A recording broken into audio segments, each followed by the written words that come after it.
Hello everyone. सो हमारा आज का टॉपिक है ये जो रिसेंटली न्यूज़ में आया था कि मुंबई में काफ़ी सारे माइग्रेंट वर्कर्स सड़कों पे आ गए अपने अपने घर जाने के लिए।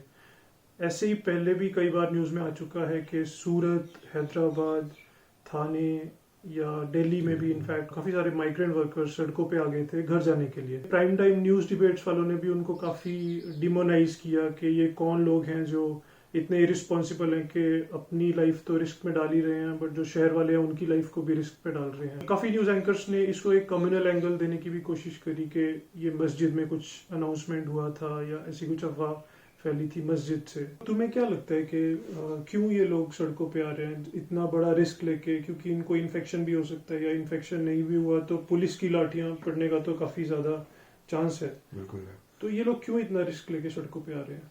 इसका एक कारण इलिटरेसी भी किसी हद तक हो सकती है।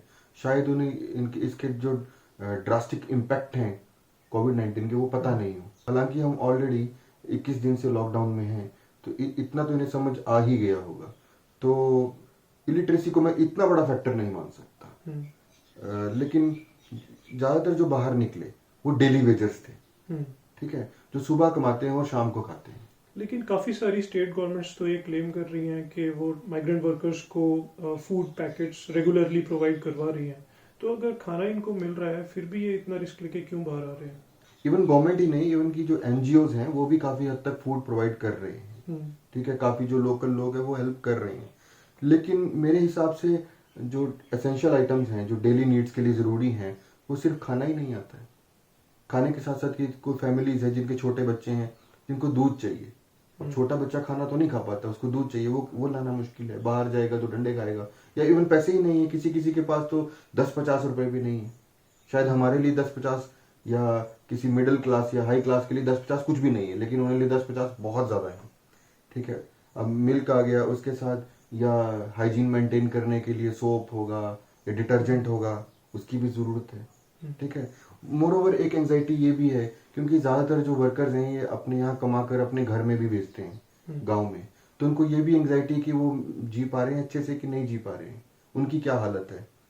और एक बात उनको ये भी सता रही है कि लॉकडाउन के बाद क्या होगा। क्या लॉकडाउन के बाद एकदम कंस्ट्रक्शन के काम स्टार्ट हो जाएंगे जो इन्हें जॉब मिल जाएगी? क्या जो इनकी लेडीज जो जगह जगह जाके काम करती हैं, किसी घर में हाउस होल्ड वर्क्स करती हैं, क्या जो उनके ऑनर्स होंगे वो उनको अवॉइड नहीं करेंगे? ये इनसिक्योरिटीज हैं जो इनको सता रही हैं। और यहाँ मुझे एक रिलीजियस एंगल भी नजर आता है। रिलीजियस एंगल मुझे ये लगता है कि जो हमारे समाज में एक धारणा बनी हुई है कि जहाँ आप पैदा होते हैं वहीं मरे तो आपकी आत्मा को शांति मिलेगी। तो ये लोग सोचते हैं कि अगर या बीमारी से, कोरोना से, या भूखे पेट ही हम यहाँ मर गए तो हमारी आत्मा को शांति नहीं मिलेगी। तो एक मिडिल क्लास के लिए जो जॉब करता है, जो अच्छा बिजनेस चलाता है, उसके लिए तो चलो एक ये हो सकता है कि बोरिंग टाइम निकल रहा हो, या हो सकता है कि उसको डर हो कि मेरा वेट गेन होगा।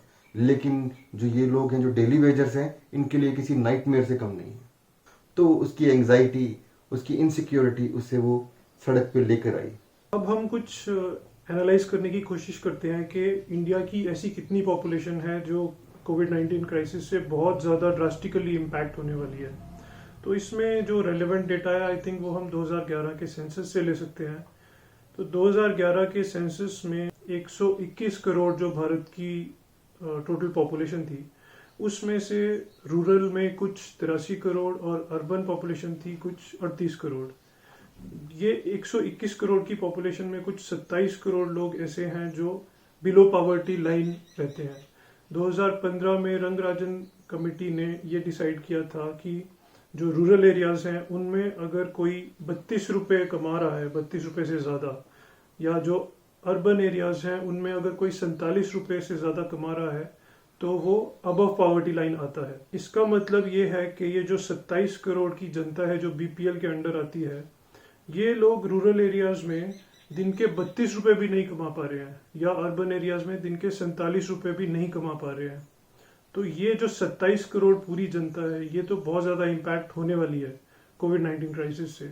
इसके अलावा अगर हम देखें जो मनरेगा के वर्कर्स हैं, अब मनरेगा में क्या होता है कि उनको 100 डेज पर ईयर का गारंटी दिया जाता है काम का, लेकिन उन 100 डेज में जो डेली वेज उसको मिलेगा वो वैसे तो स्टेट टू स्टेट वेरी करता है, बट 180-190 रुपए वो रूरल के लिए रहता है। अर्बन एरियाज में वो 240-250 तक भी जाता है। 2011-12 में कुछ सर्वे हुआ था जिसमें ये देखा गया कि जो टोटल मनरेगा में जो रजिस्टर्ड वर्कर्स हैं, जो कि आज की डेट में 14 करोड़ के आसपास हैं, उसमें से सिर्फ 10% ऐसे हैं, यानी कि 1.5 करोड़ के आसपास ऐसे हैं जो बीपीएल को बिलोंग करते हैं, बाकी सब एपीएल को बिलोंग करते हैं। तो दैट मीन्स जो बीपीएल प्लस ये मनरेगा के वर्कर्स अगर हम करें 27 करोड़ प्लस ये 13 करोड़ के आसपास, तो 40 करोड़ वर्कर्स कुछ ऐसे हैं जो बहुत ज्यादा ड्रास्टिकली इम्पैक्ट होने वाले हैं कोविड-19 क्राइसिस से, क्योंकि ये लोग रोज कमा के खाने वाले लोग हैं। एक इंटरनेशनल लेबर ऑर्गेनाइजेशन की भी रिपोर्ट आई थी जिसमें भी ये बताया गया कि 40 करोड़ लोग के आसपास हैं जो बहुत ज्यादा इम्पैक्ट होने वाले हैं कोविड-19 क्राइसिस की वजह से। इसके अलावा रिसेंटली कुछ ऐसी भी रिपोर्ट्स आई हैं कि 2011-12 से लेकर 2017-18 तक ये जो 3 स्टेट्स हैं, बिहार, झारखंड और उड़ीसा, इनमें जो बीपीएल फैमिलीज हैं उसमें बहुत ज्यादा बढ़ोतरी हुई है। ये 7-8 साल में कुछ 17% बिहार की पॉपुलेशन और बीपीएल के अंडर चली गई। ऐसे ही झारखंड और उड़ीसा में भी कुछ 8 से 8.5% पॉपुलेशन और थी जो बीपीएल में चली गई। तो आज की डेट में बिहार की कुछ 50% पॉपुलेशन ऐसी है जो बीपीएल के अंडर आती है। ऐसे ही झारखंड और उड़ीसा की बात करें तो वहां पे 40% से ज्यादा पॉपुलेशन ऐसी है जो बीपीएल के अंडर आती है।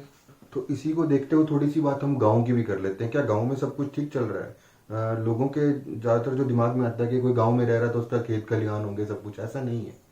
अगर ऐसा कुछ होता तो क्यों उनके जो फैमिली मेंबर्स हैं, किसी का पति है या किसी का बेटा है, वो क्यों बाहर जाके कमा रहा है, क्यों वहां पर एक छोटी मोटी नौकरी करके अपना काम चला रहा है? वो क्योंकि वो वहां से कुछ पैसे भेजता तो उनका घर चलता है। तो अगर वहां पैसा नहीं पहुंच रहा है मतलब कि उनका भी खाना पीना ठीक नहीं चल रहा है। अब एनजीओज की रीच ज्यादातर शहर में तो ठीक ठाक होती है, जहाँ जो फूड प्रोवाइड करते हैं, जो शेल्टर प्रोवाइड करते हैं, लेकिन गांव में ऐसा नहीं होता। तो इसलिए मैं अर्ज करूंगा अपने व्यूअर्स से कि ज्यादा से ज्यादा अमाउंट में जितना आप कर सकते हैं कैश एंड काइंड में आप हेल्प कीजिए। ये अमाउंट आपके लिए बहुत छोटा होगा, लेकिन जिसके पास ये जाएगा उसके लिए ये एक बहुत बड़ी हेल्प हो सकती है। और अगर आपको ये वीडियो अच्छी लगती है तो आप लाइक करें, शेयर करें, सब्सक्राइब करें। Thank you.